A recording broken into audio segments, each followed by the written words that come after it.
Voici la tenue vestimentaire à respecter en atelier. Les chevelons doivent être soigneusement attachés de façon à éviter qu'ils retombent vers l'avant. Dans le cas des chandails, on évite les chandails amples. S'ils ont des grandes manches, on les roule. Et dans le cas des cordons qui pendent à l'avant du chandail, on doit les rentrer à l'intérieur de ce dernier. Les souliers fermés doivent être obligatoirement portés en tout temps, du côté classe, également du côté machine-outil. Concernant les pantalons longs, ils sont obligatoires dès que vous traversez du côté machine-outil. Les jeans troués ne sont pas acceptés. Assurez-vous d'être vêtis convenablement avant votre arrivée.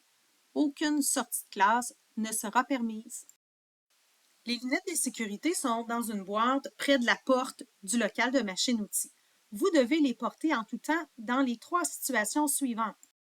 Avant d'entrer dans le local de machine-outil, si vous vous servez des perceuses à colonne du côté classe, et lorsque vous vous servez des perceuses à main aux établis.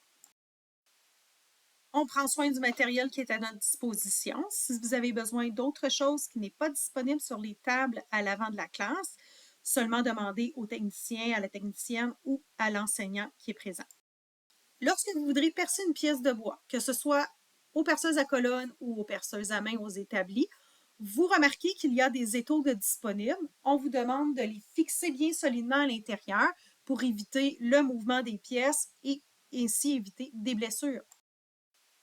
N'oubliez pas de nettoyer votre espace de travail lorsque vous êtes aux machines-outils, mais également à votre table. Regardez un peu partout dans la classe, mais aussi du côté machine-outils, il y a des balais, des porte-poussières de disponibles. Quand vous avez besoin d'aller du côté machine-outils, vous attendez en file de l'autre côté de la porte du côté classe en attendant qu'une machine se libère. Une fois que vous êtes rendu à la machine, vous voyez au sol, il y a ce qu'on appelle un périmètre de sécurité, donc qui est délimité par la bande jaune et noire. Dans cet espace, une seule personne est autorisée, l'opérateur de la machine.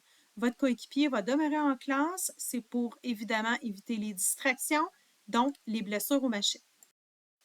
Observez bien sur l'image, ici on voit apparaître l'interrupteur de la machine. Toutes les machines à l'école ont exactement ce même type d'interrupteur. Pour la démarrer, vous voyez le bouton vert, vous n'avez qu'à appuyer dessus. Si vous avez besoin d'arrêter la machine parce que vous avez fini le travail ou en cas d'urgence, ça peut toujours arriver, vous voyez que le levier stop en rouge est évident. Vous n'avez qu'à appuyer dessus et la machine s'arrêtera aussitôt.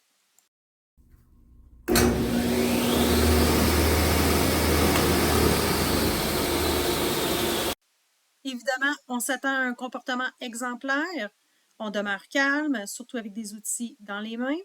Aucun comportement déviant ne sera toléré.